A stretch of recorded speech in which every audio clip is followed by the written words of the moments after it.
Je répète avec engagement ce que mon grand-père avait dit aux colonisateurs.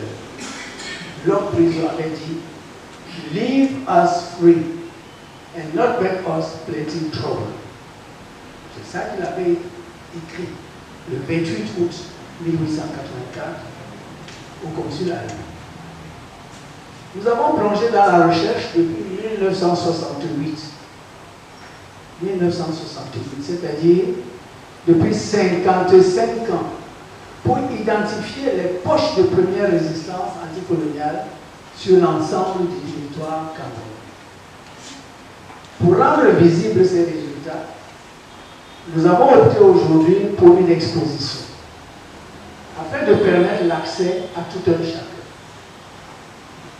Les résistances sont sur des tableaux chronologiques identifiant les meneurs de la résistance d'une part et les agresseurs coloniaux d'autre part. Chacun pourra vérifier la forme de résistance qui a eu lieu dans sa région, dans sa ville ou dans son village. Ok, monsieur le maire, encore une fois, vraiment merci. Voilà donc ce que nous avons pu reconstituer au niveau de notre mémoire collective. Parce que souvent on a l'habitude de parler de la résistance du Cameroun à partir de 1914. Mais la vraie résistance a commencé en 1884. D'autres rois avaient signé. Ben Akwaïdaïdo avait signé. Lui, il a refusé de signer avec Elamitos, c'est-à-dire de la prison. Et c'est là où il y a eu donc toute cette première guerre qui a duré pratiquement jusqu'en début 1985. Alors, voilà.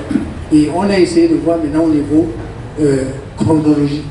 C'est-à-dire nos jeunes étudiants doivent vraiment maintenant aller travailler vraiment dans leur mémoire sur chacune de ces résistances. Parce que nous, on a essayé de faire un résumé. Tout ça, ce n'est pas dans nos livres.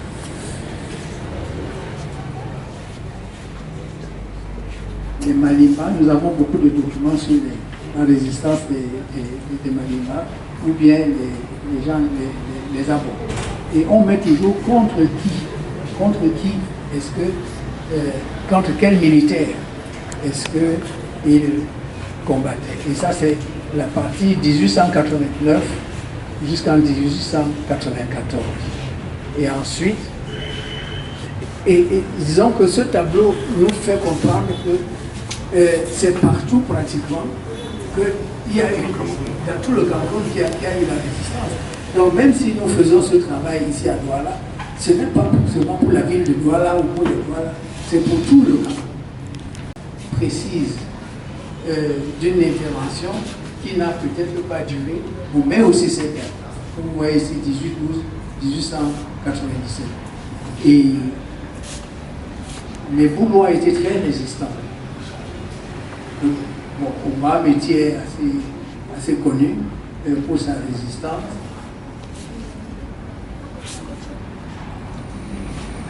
Voilà, donc ça c'est 94 à 98. De 99 à 1901, vous voyez ici on a mis ça en gras. Evinami Koy, donc Ngambé, ça c'est de 1899 à 1901. Et vous voyez ce Evinami qui revient de 19. Vous voyez Evinami avec les autres, etc. Il revient encore dans la résistance en 1900. Parce que même quand on était vécu une fois, on ne lâchait pas.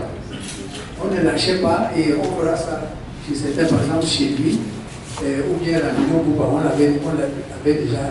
l'avait déjà vu. Et j'espère que beaucoup de gens pourront venir voir cette exposition pour savoir pour chez eux. Chez eux, vous voyez le Ré Bouba ici, par exemple, on le temps là. Et parfois, c'est ça, les gens essayaient de faire des coalitions. Vous voyez ici, par exemple, coalition des Bafou, Bangwa, contre le colonel Fopard. Parce qu'une seule personne, ils ont compris assez rapidement qu'une seule personne ne pouvait pas y arriver. Ils faisaient donc des coalitions. Alors, de 1900 à 1903, il n'y a toujours pas la paix au camp. C'est-à-dire que les Camerounais, malgré la colonisation qui a commencé en 1884, ils continuaient toujours à dire que et là, on voit Lamido Roufé, Lamido Mohamadou, le succès d'Amalamou chez les Foulbé, etc. Vous voyez donc, par exemple, donc, les Foulbé ou les gens du Nord, ils peuvent voir ici, ou bien Bertois, la résistance très sanglante, n'est-ce pas, de 1912, où les sauts, et vous savez, et actuellement, il y a une revendication pour des objets d'admission pour que ça revienne, pour qu'il revienne. Bon. De 1903 à 1904, encore une fois, il n'y a pas la paix, parce que les gens ne sont pas contents. Et c'est pour ça que j'insiste que les étudiants, il faut qu'on ait des mémoires de maîtrise et de doctorat qui travaillent sur ces questions-là. Parce que vous irez, on ira voir, disons, les gens qui sont de Babadjou, ils ne seront pas rien vous dire, parce qu'ils ont appris ça. Et puis, encore une fois, ces documents-là ne sont pas en langue française. Ces documents ne sont pas en langue anglaise, ils sont en langue allemande. Donc, c'est pour ça aussi qu'il faudra qu'on fasse un effort pour que nos chercheurs vraiment soient des multimètres, pour pouvoir déchiffrer. 1904, 1905, vous serez chez le Haut-Dia, ou bien les étés Nyon-Maka, dans le Haut-Nyon, et chez les Tindi, chez les Foula, chez les Bidjo et Bidia. Donc vraiment, j'espère que nos étudiants qui sont là, vous allez vraiment regarder d'abord d'où vous venez vous-même, quel est votre village d'origine, pour pouvoir faire des recherches vraiment là-dessus. Peut-être que ça sera plus facile pour vous. Alors c'est la même chose, 1904 et 1905, c'est déjà là, une période qui commence déjà à aller vers la fin. Et vous avez parfois des guerriers solitaires, c'est-à-dire qui ne sont pas une armée, mais qui sont des gens solitaires et qui essayent aussi de défendre aussi pour essayer leur identité. 1905, 1906, c'est la même, vous voyez encore, l'attachement des peuples boulot. Toujours, vous voyez donc, c'est la troisième fois que vous voyez là, au niveau des boulot, mais même les boulots de Jobé, c'est ça. Ils ont résisté comme ça, ils ne savent pas. Ou bien les Foulbé de la région de Kimanda. Mais nous avons quand même ces archives, nous les conservons. Il manque pas pour vraiment faire ce travail. Et j'insiste un peu sur le modèle, peut-être Mosovie, mais quand même, on ne vit pas beaucoup avec qui ils se battaient. Et quand on va dans les documents, on trouve que maintenant, tous ceux qui ont même signé, pas ceux qui ont signé, ce sont leurs papas qui avaient signé, eux tous, ils sont devenus contre cette colonisation-là. Et ce qui m'a beaucoup frappé, c'est que même le télégramme de 1913 qu'ils ont envoyé au chancelier en Allemagne était signé par Belge, Agua, Gaïdo et Oumar Mbappé. Donc, c'est-à-dire que Oumar Mbappé, ce n'était pas seulement au début, en 1884, mais jusqu'à la fin, il est décidé en 1916. Et attendez. Et là, il a disparu. J'ai profité de l'occasion pour vous présenter le président Carré Toulou, qui a fait 15 ans de recherche dans les archives pour comprendre comment le Gabon est arrivé à prendre le Gabon est arrivé à prendre le Gabon. Et il a fait un roman en 6 volumes. Ici, nous avons mis des sources, surtout pour les chercheurs qui veulent aller plus loin. Donc, quels sont les documents qui ont été consultés jusqu'à présent pour faire cette exposition? Et ce sont les documents de Schöcker. Ce sont les publications qui datent de 1960. Et la dernière publication, c'est la classe de l'absence de Bénédicte Savoie, André Amaïen de 2023.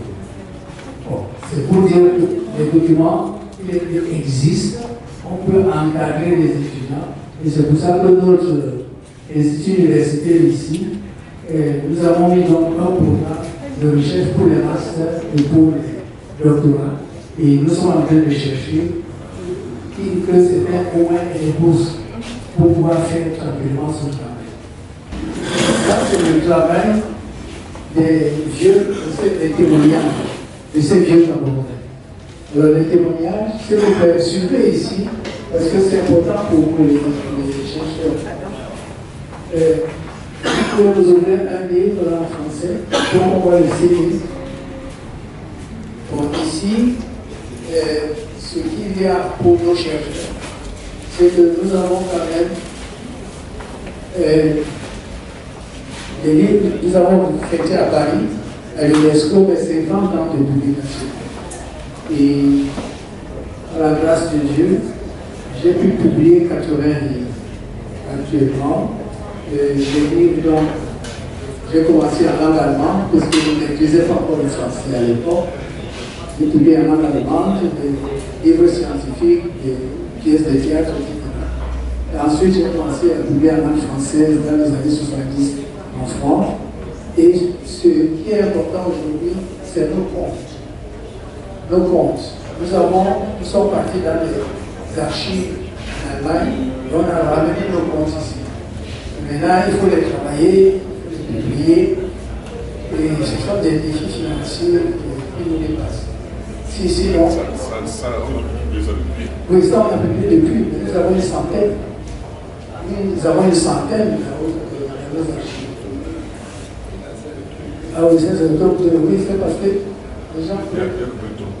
Il y a la seconde année à 2 tours. Et c'est complètement épuisé.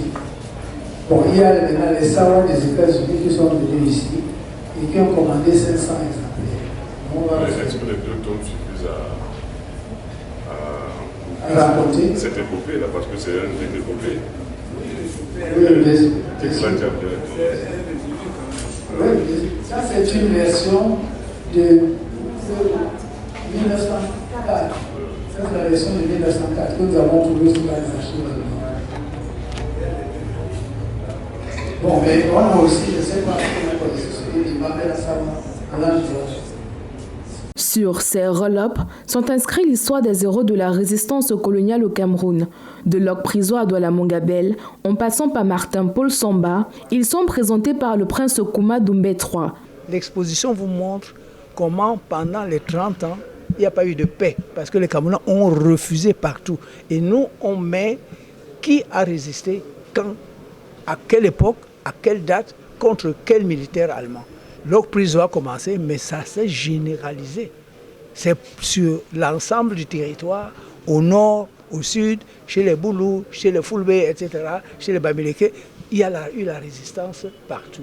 C'est pas ce qu'on sait. La vulgarisation de l'histoire de ces héros nationaux permettra d'intéresser les populations au processus de restitution de ces bijoux artisanaux qui est encore à la traîne. L'exposition qu'ils viennent de faire sur l'histoire, sur la résistance, nous souhaitons qu'elle soit aussi ait trouvé un prolongement au Palais de la Culture Savoie qu'on vient d'inaugurer et que le plus grand nombre possible d'habitants de la ville de Douala puissent connaître. À côté de ces héros, l'histoire du Cameroun se raconte également par ses objets d'art.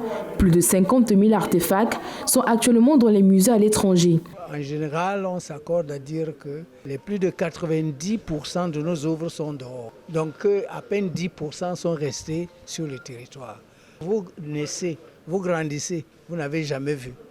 Vous ne savez même pas où sont ces œuvres-là. Cette exposition permettra aux fils et filles du Cameroun de connaître l'histoire de leur nation.